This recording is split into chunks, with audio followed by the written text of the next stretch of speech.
Good Night San Valentino. Como podéis ver, sigo con mi Cerruti 1981, una corbata de mi padre, que va muy bien con estos lunares de aquí de abajo. Hoy hemos visto una foto de la Can, que iba con una camisa de lunares en la clase, y el vendedor de la Libra, que es uno de los 5 o 6 hijos de los fundadores de la Libra, iba con una granate también con lunares, incluso más pequeños que los míos. Como no hay dos sin tres ni uno sin dos, vamos a leeros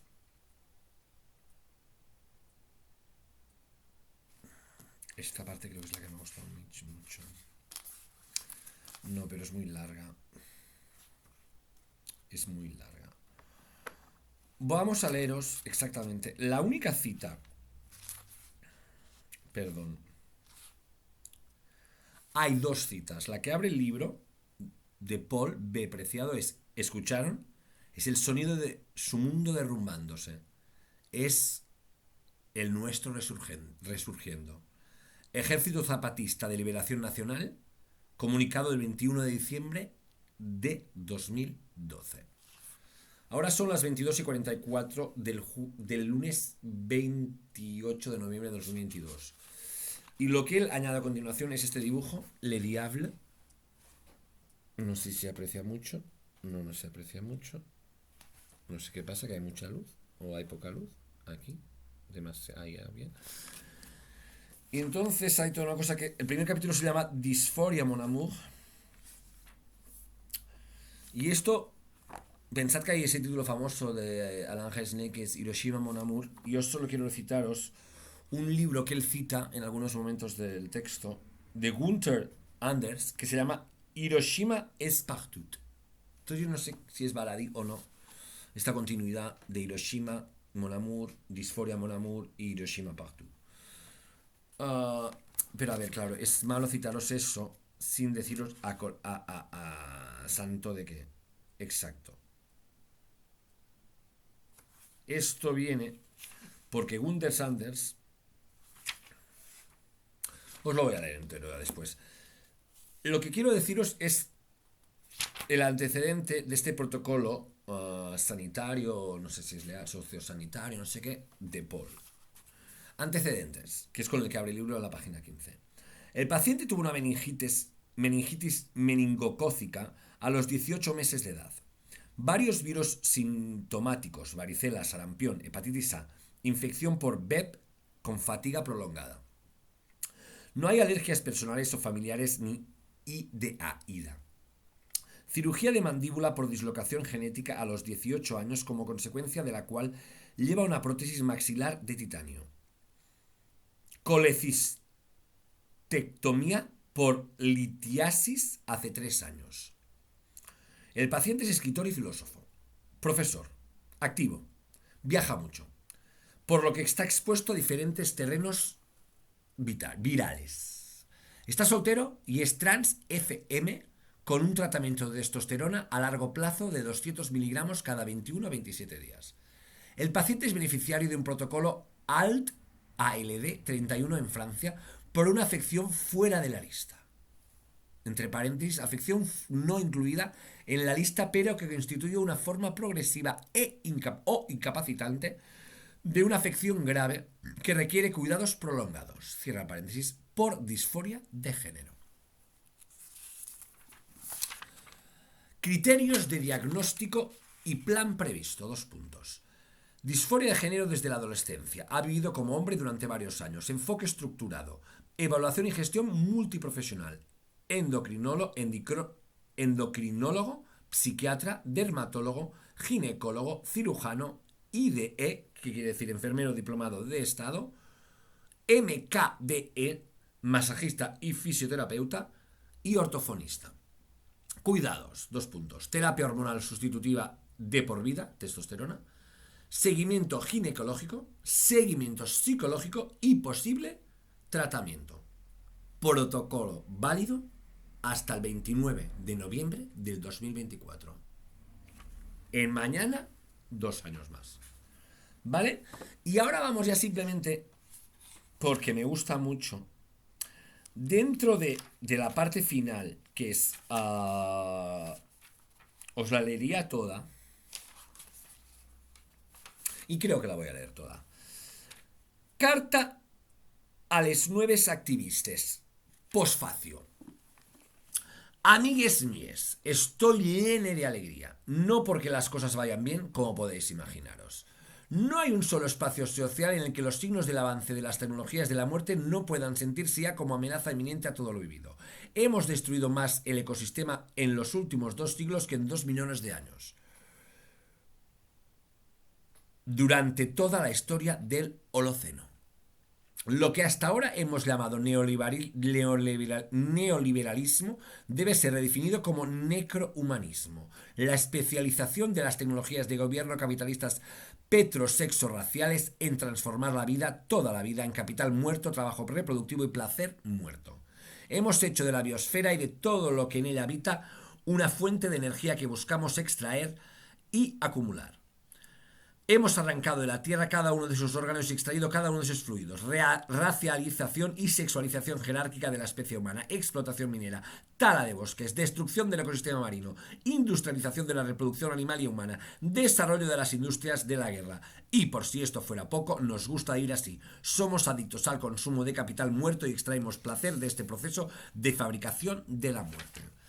Hago una pausa para leer lo que os iba a leer antes, que es la otra cita de, creo que es el capítulo 3, que no es otra, no podía, sí que podía ser otra, podían ser otras muchas. Pero en este caso, en el capítulo 5, lo que precisamente es el de Dysphoria Mundi, que es con el que intitula este texto tan interesante, un fragmento de la enfermedad, publicado en 1925 de Virginia Woolf. Considerando lo común que es la enfermedad, el tremendo cambio espiritual que provoca, los asombrosos territorios desconocidos que se descubren cuando las luces de la salud disminuyen, resulta en verdad extraño que la enfermedad no haya ocupado su lugar en el amor, la batalla y los celos entre los principales temas literarios. Cabría esperar que se hubieran dedicado novelas a la gripe, poemas épicos a la fiebre tifoidea, odas a la neumonía, elegías al dolor de muelas, pero no. Seguimos en la página 534 de la carta a las nueves activistas de Paul. No hay, me reprocharéis de inmediato, razones para el optimismo. Pero el optimismo no es un sentimiento psicológico de esperanza, ni la convicción tranquila que surge del desconocimiento del estado de destrucción del mundo. El optimismo es una metodología. Tenemos la capacidad colectiva de tomar conciencia de lo que está pasando y por primera vez en la historia de compartir esa experiencia a escala planetaria. Intercambiar tecnologías sociales, conocimientos, preceptos, afectos y hacer que las prácticas y los saberes que hasta ahora eran subalternos puedan ser compartidos transversalmente, como por aquí. Esto lo digo yo. Tomar conciencia supone, como nos enseña Judith Butler, dejar de sentirnos exteriores, entender que somos parte del problema que queremos resolver, que estamos implicados en las relaciones de poder a las que nos oponemos. Cita 1 de Judith Butler, The Psychic Life of Power, Stanford University Press, Stanford, 97, página 17, y en su traducción española, Mecanismos psíquicos del poder, teorías sobre la sujeción, traducción de Jacqueline Cruz, Cátedra, Madrid 2001. Y por tanto, debemos aceptar que no habrá cambio posible sin una mutación de nuestros propios procesos de subjetivación política, de nuestros modos de producción, de consumo, de reproducción, de nominación, de relación, de nuestras maneras de representar, de desear, de amar. Tomar conciencia es hacerse cargo de que nuestro propio cuerpo vivo y deseante es la única tecnología social que puede llevar a cabo el cambio. Nosotros somos las grietas de los polos, el Amazonas deforestado. Somos el fuego que crece en los campos de California o de Galicia. Somos el desierto que avanza en Madagascar. Somos el agujero de la capa de ozono. Por eso, mientras tiemblo en medio del desastre, me invade el mar radiante de los optimismos. Porque aunque algunos dirán que ya demasiado tarde, el desplazamiento, la fuga y la secesión frente a las formas dominantes del capítulo mundial ya han comenzado, el deseo y el placer están mutando. Y con ellos nuestra capacidad de salir de la adicción capitalista y petrosexo racial. Acordaros de este término, ¿eh? Hay que luchar contra él. Petrosexo racial, de petróleo, por supuesto. Os he visto salir por centenas del metro de la Place Clichy, Llegar por todas las calles desde el norte y desde el sur, desde las Vanelier y desde el centro de París. Caminar soles, en grupo, llegar en bici, en patinete o a pie y reunirnos en el parque como una bandada de pájaros que vuelan y se posan al unísono. Os he visto avanzar sin miedo hasta el tribunal judicial para gritar juntos en 1000 lenguas el nombre de Adama Traoré.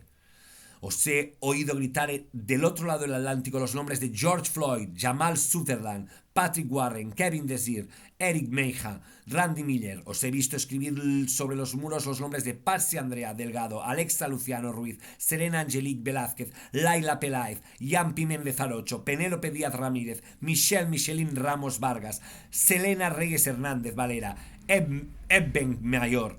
Os he visto salir a las calles de Valparaíso, ocupar la plaza Taksim de Estambul, en el centro de Bolivia, en Los Ángeles y en San Francisco, en la Puerta del Sol de Madrid y frente a la Escuela Normal de Ayotzinapa. Habéis iniciado un levantamiento mundial contra el uso de la violencia y de la muerte como forma de gobierno de la tierra. Os atrevéis a deserotizar la opresión y la violencia sexual. Estáis desracializando la piel. La historia de la violencia se detiene en vuestra mirada. La historia de la violencia se detiene en vuestra mirada. Estáis desracializando la piel. Una revolución comienza así, con una sacudida del tiempo que hace que la repetición obstinada de la opresión se pare para que pueda empezar un nuevo ahora. Todo tiene que cambiar. Todo tiene que cambiar. Everything must change. All must change. Tutto debe cambiar. Al caminar entre vosotros, tengo la certeza que se está fraguando una nueva alianza somatopolítica que puede llevar a cabo la transición hacia un nuevo régimen. La historia no ha hecho más que empezar. Cita de Derek Walcott, The Sea is History, en Selected Poems, Opus 6. He caminado con vosotros. El aparente sujeto de la revolución que está teniendo lugar se confunde a veces con las mujeres, o las personas trans, o las personas raciadas, o los migrantes. Pero el espacio político hacia el que apunta la lucha está más allá de esas identidades inventadas por la taxonomía petrosexo-racial de este lumpen. No. Pero el espacio político hacia el que se apunta la lucha está más allá de esas identidades inventadas por la taxonomía petrosexo-racial de la modernidad. Habéis sido sexualizades, racializades, binarizades, criminalizades. Y quien no se sienta parte de este lumpen somatopolítico no tiene más que explicar por qué. No tiene más que decir si hay alguna otra cosa que quiere reivindicar y si no, que se una a nosotros. Que se une a vosotros, pero vosotros nos... Ahí a vosotros, ¿por qué no dice nosotros? Ahí ya me he confundido un poco, pero bueno, da igual. Ya no sois ni una clase social, ni un género o un sexo preciso. No sois exactamente proletarios, ni solo exactamente mujeres, ni simplemente homosexuales, negras o trans. No buscáis resolver los antagonismos a través de una relación dialéctica. Sois una secesión creativa. Vuestra tarea política será la de articular estas diferencias heterogéneas sin totalizarlas, ni unificarlas falsamente bajo una supuesta identidad o una ideología. Ser una banda de intensidad apasionada a través de la que pasa el deseo de cambiarlo todo. Salir de los significantes despóticos de la identidad. Ya no es Nietzsche. Todos los nombres de la historia son tu nombre. Es Gloria Anzaldúa. La historia todavía no conoce vuestro nombre. Gloria Anzaldúa. Otras veces cuando he hablado de esta alianza posible se me ha tachado de ingenuo, de utópico. Pero este movimiento ya no es una simple manifestación por una reforma legal, es un programa de transformación radical, como era un poco el PEI. No habéis venido para pedir la igualdad ante la ley o la paridad de los salarios. Siguiendo el movimiento liderado por Angela Davis en Estados Unidos, pedís la destitución de la policía y de las instituciones punitivas del Estado. No habéis venido para impulsar una economía verde, pedís la destitución total del sistema de producción capitalista. La revolución ecologista, transfeminista y antirracista que estaba germinando antes del virus de la COVID es quizá frágil, pero resulta imparable.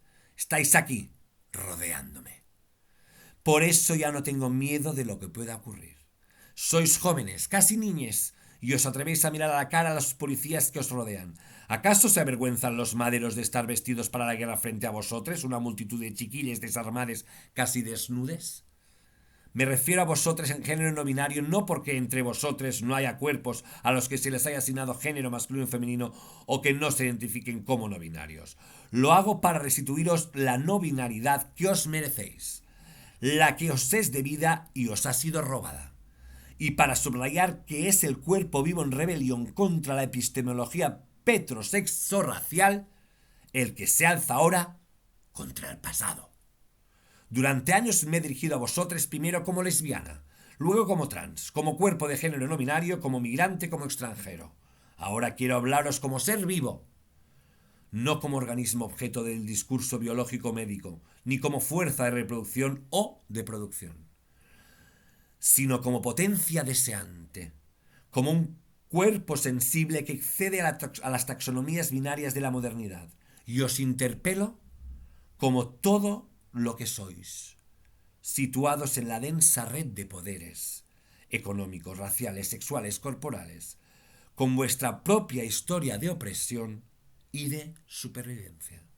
Dicen, como escribió June Jordan, que tenéis la edad equivocada, la piel equivocada, el sexo equivocado, el pelo equivocado, el velo equivocado, el género equivocado, el deseo equivocado, el sueño equivocado, los papeles equivocados, los zapatos equivocados, el bikini equivocado, los pronombres equivocados, las prótesis equivocadas, los códigos equivocados, los gustos equivocados, los intereses equivocados, las relaciones equivocadas, la memoria equivocada, los gestos equivocados, las intenciones equivocadas, las imágenes equivocadas, las lecturas equivocadas, que estáis en el suelo equivocado, en el continente equivocado, que habláis la lengua equivocada, que coméis la comida equivocada, que amáis de manera equivocada, pero no estáis equivocados.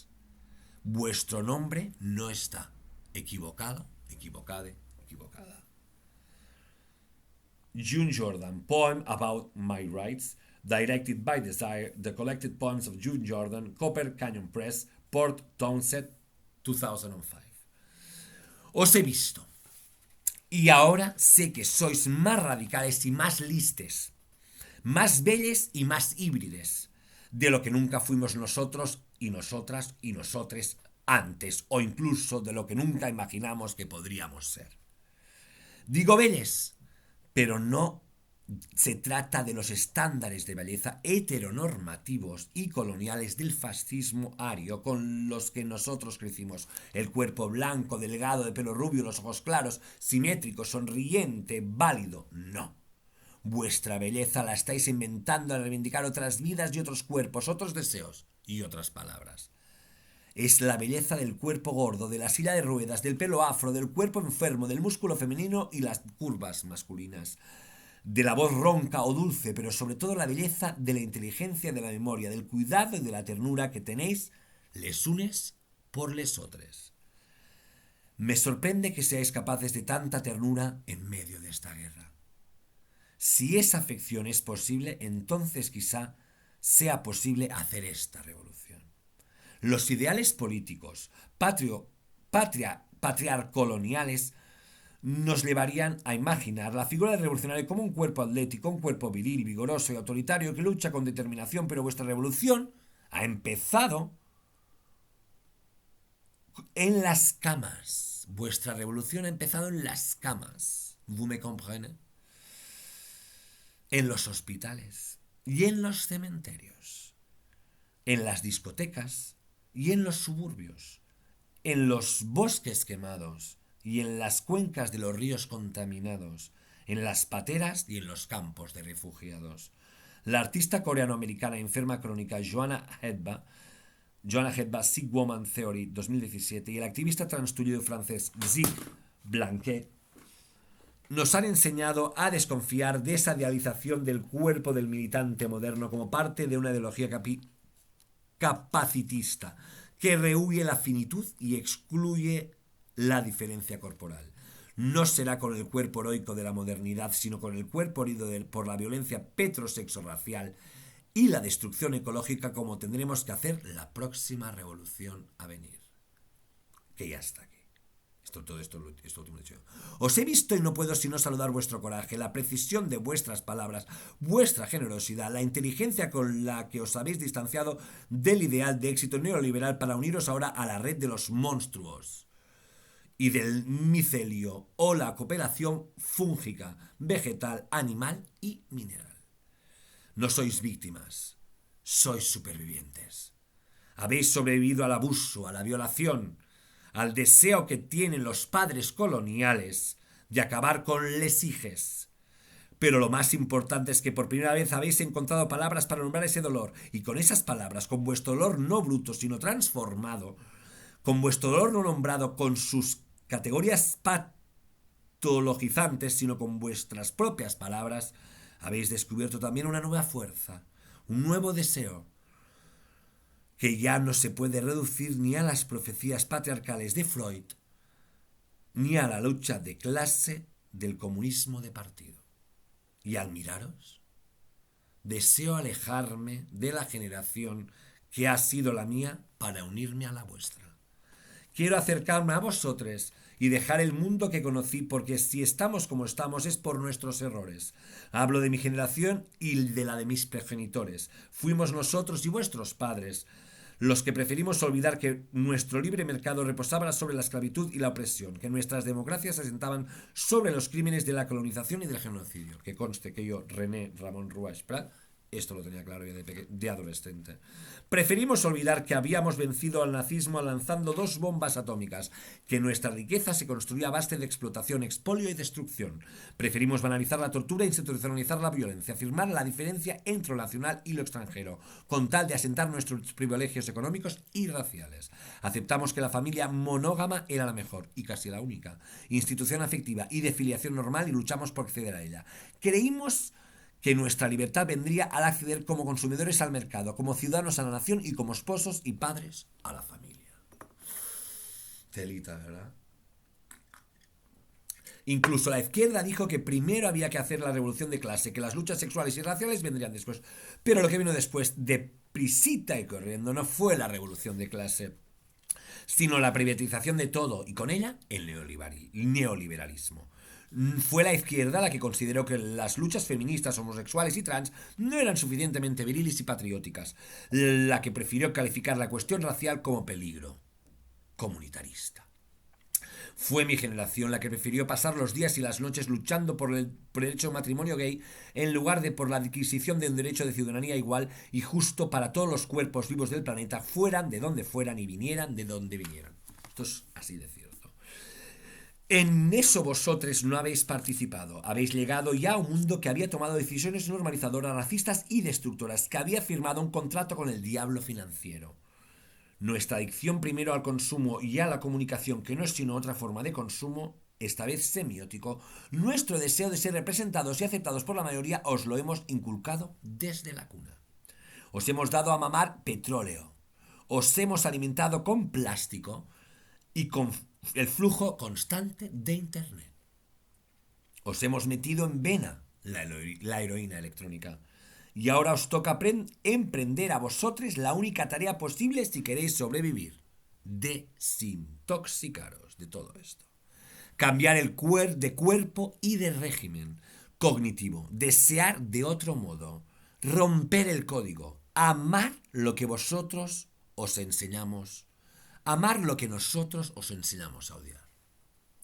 Hasta ahora os habían enseñado a avergonzaros de vuestra inadecuación y de vuestra disforia. Pero vuestra historia de la opresión es vuestra riqueza.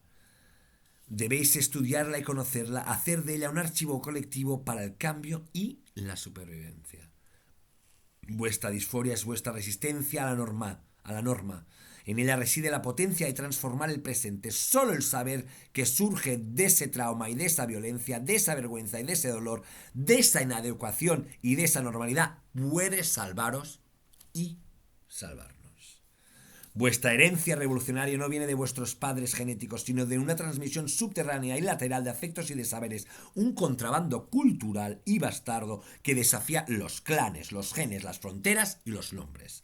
Os miro hablando calmadamente a una multitud y sé que sois les hijes de Sojourner Truth, los marrones que escaparon del esclavismo. Tenéis la sabiduría de esa fuga, conocéis el camino. Sois les hijes de Emma Goldman y de Voltaire de Clare. Preferís sin ninguna duda la cooperación que el éxito individual.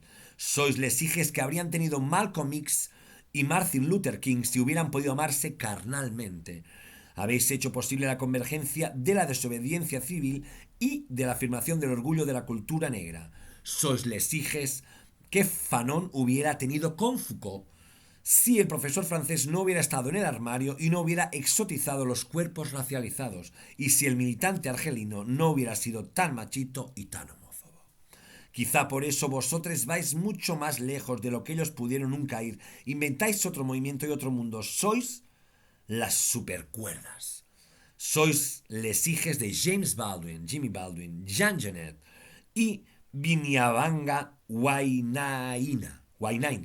Tuvieron por recombinación cultural. Es vuestra imaginación la que os guía más allá de vuestra memoria. James Baldwin, The Fire Next Time, Upon My Head, and soprattutto pour moi, Giovanni's Home. Vuestra memoria, por esto ya no tenéis que ocultar haber sido violades, como fue mi caso, el fin de año 2000, de 2007 a 2008. Ya no tenéis, y con ello el VIH, pero bueno, es otra cosa. Bueno, no, es la misma, da igual. Ya no tenéis que disculparos por vuestro lesbianismo, por vuestro exceso de deseo sexual. Ahí lo tengo yo. Porque sabéis que ese deseo es también el que alimenta la transformación que viene. Y doy gracias a la vida a que esta noche me ha llamado, ahora hace un ratito, Carlos, y me ha dicho que ha estado desde julio en Andalucía, pero que ha pensado mucho en mí y que pim pam, que ahora viene a ver. Pues perfecto. True desire. Y yo siento, al veros caminando hacia el tribunal, tomando las plazas, llenando los muros de grafitis, que tengo que abandonar a mi generación para unirme a la vuestra. No puedo daros muchos consejos útiles para un tiempo de mutación como el vuestro. No sois vosotros quienes tenéis necesidad de mis consejos. Soy yo quien necesita los vuestros, excepto deciros, puesto que soy un mutante y toda la felicidad que he conocido ha venido de la mano de esta condición, que abracéis intensamente la mutación en lugar de preocuparos por reformar las instituciones existentes. Abrazad la mutación. Nosotros ya perdimos demasiado tiempo en integrarnos en la cultura capitalista y heteropatriarcal dominante, lidiando con sus lenguajes, negociando pequeños márgenes de maniobra. Perdimos demasiado tiempo en las políticas de identidad y con el feminismo conservador. El feminismo ya no es solo insuficiente, sino que, convertido en ideología de la diferencia sexual naturalista, se ha vuelto un freno para los proyectos de transformación radical.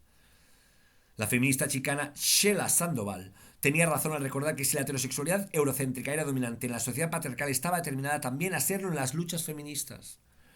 Sin un proyecto transversal antirracista y crítica del binarismo y anticapitalista, la extensión pop del feminismo eurocéntrico y cristiano genera como efecto colateral la exclusión de las malas chicas del feminismo, las mujeres trans, las trabajadoras sexuales, las lesbianas, las migrantes, las mujeres musulmanas, pero también las personas no binarias, los hombres trans, las personas intersexuales, las maricas proletarias y racializadas. Hacer la revolución feminista no significa simplemente alcanzar una masa crítica en la que todas las mujeres racializadas, lesbianas, discapacitadas, trabajadoras sexuales, migrantes, obreras, trans, aceptarán como propias las demandas de libertad y de la igualdad de las mujeres blancas cristianas de clase media en la sociedad heterosexual. No solo no es necesario que la enunciación sea homogénea para hacer la revolución, sino que, más bien al contrario, solo la heterogeneidad de la enunciación puede alejar nuestro proceso revolucionario del peligro del totalitarismo, de la represión de la disidencia y de la purificación del sujeto del feminismo. Vuestro levantamiento no es el de las mujeres que luchan por traspasar el techo de cristal de los ámbitos corporativos y académicos, ni el de aquellas que desean que se incremente la vigilancia y la fuerza punitiva del Estado patriarcal para proteger a las víctimas de la violencia sexual. Vuestra revolución es la de todos los cuerpos vivos que han sido considerados como abyectos por la modernidad petrosexo-racial. La dimensión de la destrucción capitalista y petrosexual petrosexorracial de la vida exige cambiar la comprensión de lo político, profundizar en los niveles de la lucha para pasar de los lenguajes identitarios segmentados que hasta ahora diferencian e incluso oponen las luchas anticapitalistas, ecológicas, antirracistas y antipatriarcales, trans, a imaginar el conjunto de procesos de mutación lingüística, cognitiva, libidinal, energética, institucional, relacional, necesarios para organizar la transición a un nuevo régimen epistémico, lo que implica transformar la taxonomía jerárquica de los cuerpos vivos y el acceso diferencial a la energía. Esta revolución transicionista es también aquella en la que la alianza de las luchas antirracistas, ecologistas y transfeministas permitirá definir un nuevo marco de inteligibilidad para los cuerpos vivos. Daos prisa y hacedlo vosotros mismos. No esperéis nada de las instituciones, están muertas, o más bien, son órganos, vampiros, del propio dispositivo petrosexorracial contra el que necesitamos luchar. No esperéis nada de la familia como familia, no como padres o hijos, o como madres o hermanos, como podréis cuidar los unes de los otros. Porque esas relaciones están ya medidas por redes de poder, propiedad, explotación y herencia. Es de aquellos con los que no sabéis cómo relacionaros, con aquellos que escapan de los protocolos institucionales normativos de los que puede venir la transformación. Aprended de todo lo que no es humano y de sus formas de extraer y distribuir energía.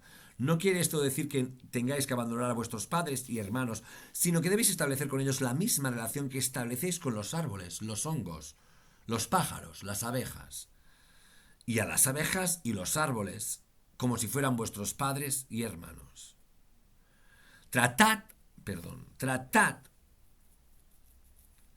No quiere esto decir que no tengáis que abandonar a vuestros padres y hermanos, sino que debéis establecer con ellos la misma relación que establecéis con los árboles, los hongos, los pájaros, las abejas y viceversa. Solo así podremos inventar un nuevo vínculo. Tratad a vuestros padres y hermanos como árboles y abejas, y a las abejas y los árboles como si fueran vuestros padres y hermanos, hermanas y madres. No perdáis el tiempo organizando juicios electrónicos a los y las representantes del antiguo régimen petrosexorracial. La transfobia de las feministas no merece un gasto de energía mutante. Concentremos más bien en diseñar la mutación, en reparar lo destruido e inventar nuevas prácticas, nuevas formas de relación, mientras los y las TERF del capitaloceno se rompen la cabeza para saber si sois hombres o mujeres, si sangráis o no por el orificio genital. Ya no sois nada de lo que los y las de todo tipo se esfuerzan por designar. Sois todos los orificios habidos y por haber. Sois el ano y la vagina universales, y nada de eso necesita ser probado o defendido. Simplemente es. Por eso, amigues míes, estoy lleno de alegría. No estoy diciendo que sea fácil. Sé de dónde venís porque no he olvidado de dónde vengo. Sé que la vida no nos ha hecho regalos. Bueno, a mí algunos sí, esto no tengo que decirlo. Más bien nos ha cortado las piernas y tallado las alas. No pretendo afirmar inocentemente que en casi todos los parlamentos no haya representantes considerados democráticos que aún deseen y preparen nuestra muerte. Yo espero que sean poquis. Por odio, por desconocimiento, por estupidez. A ver, los hay, está clarísimo, porque el mundo va mal. Por odio, por estupidez. Pienso en vosotros que crecéis como niñas y adolescentes no binarios en familias católicas, judías o musulmanas. Conozco vuestra vergüenza, vuestro miedo. Pienso en vosotros, chiques afeminadas que vivís en lugares donde el arte de la conquista heterosexual, la fuerza y la violencia son obligatorias para aquellos cuerpos que han sido marcados como masculinos en el nacimiento. Eso sí me pasó y telita. En vosotros que queréis ser llamados por otros nombres por vuestros padres, vuestros profesores o por el sistema de salud médico. En vosotros que esperáis durante meses para poder acceder a las hormonas legalmente o durante años para poder obtener un cambio de identidad de género administrativa ilegal. En vosotros que intentáis defender los ríos y los bosques mientras confrontáis a la indiferencia cuando no a desprecio de vuestros mayores. En vosotros que compráis píldoras del día después por internet sin saber si lo que vais a tomar es realmente un abortivo o una dosis de veneno. Pienso también en los que no estáis en las manifestaciones. Me pregunto, ¿dónde estáis? ¿En qué centro de internamiento? ¿En qué clínica? ¿En qué trinchera? ¿En qué soledad? ¿O en qué encierro? ¿Qué silencio guardáis en vuestro pecho? ¿Qué palabras no podéis decir? Pienso en vosotros, herides como estáis, casi rotes, y os elijo a vosotros como mis únicos ancestros, o ancestres, al mismo tiempo como herencia y legado, como mi única genealogía y como mi único futuro. Vuestro destino no puede ser el más nebuloso de lo que parecía ser el mío cuando yo era niña. Y si yo puedo salir de ahí y desbinarizarme, si yo puedo salir a esta violencia y he logrado vivir una vida distinta a la que había sido trazada para mí, entonces os digo que también vuestros sueños son posibles. Nunca es tarde para coger el optimismo revolucionario de la infancia. Cuando tenía 84 años, ahora viene Gunther Anders, el de Hiroshima Partout. Cuando tenía 84 años, Gunther Anders escribió: escuché en la radio que cierto estadista alemán había calificado infantiles a los cientos de miles de personas que se manifestaban por la paz. Tal vez sea un signo de infantilismo por mi parte si considero que tal afirmación demuestra que su autor ha superado la edad de cualquier pasión por el bien y es, por tanto, adulto, en el sentido más triste de la palabra. En cualquier caso, he seguido siendo un niño toda mi vida, o mejor dicho, no he seguido siendo un niño a propósito. He seguido siendo un infantil crónico. Como niño de 80 años, entrego este libro a mis muchos amigos que ya son lo suficientemente maduros como para unirse a las filas de les niñes. Gunther Anders, Hiroshima Partout, Opus 6, página 65. Pero sobre todo recordad que no estáis soles. Existe un panteón de santos y santes y brujes y brujos y frujes feministas, queer y trans. Y aunque fui maldecido por la cultura en la que crecí y negado durante años por mi familia, siempre me sentí protegido por ellos. Casi no hay un solo día en el que los santos que queer no se manifiesten en nuestras vidas. Esa catedral de santos malditos es más fuerte que la cultura nacional. James Baldwin, Manuel Puig, Aldo Bussi, en mi caso, Iván Zulueta, Pedro Almodóvar, Divine, John Waters, Pier Paolo Pasolini, Oscar Wilde, Michel Foucault, Rimbaud. Blah. Esa catedral de santos malditos es más fuerte que la cultura nacional, más Blas Montero, más acogedora que la familia biológica, aunque en mi caso la biológica también no me desagrada, o sea, ha estado muy bien. Agradezco a mi madre. Bueno, en fin, vamos a seguir. Esta catedral de santos santos y santas, y santes, malditos, maldites, malditis, malditas, es más fuerte que la cultura nacional, más acogedora que la familia biológica, más protectora que la iglesia, esto of course, más hospitalaria que la ciudad en la que nacisteis. Es esa genealogía de apestados la que os ofrezco ahora como contribución a vuestra lucha. Estoy con vosotros. Donde quiera que yo...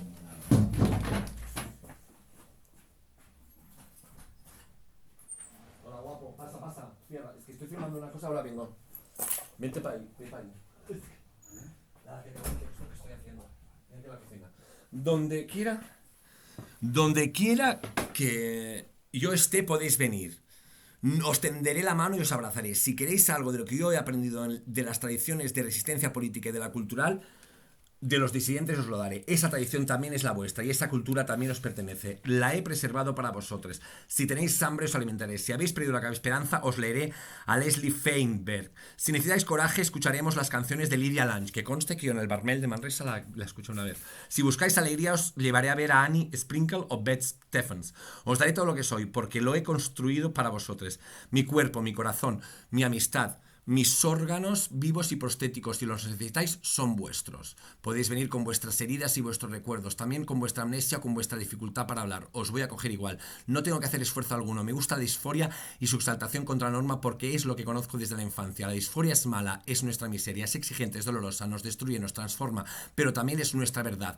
Hay que aprender a escucharla, es nuestra riqueza, la disforia, la intuición que nos permite saber qué es lo que hay que cambiar. Por vuestra disforia os reconoceré.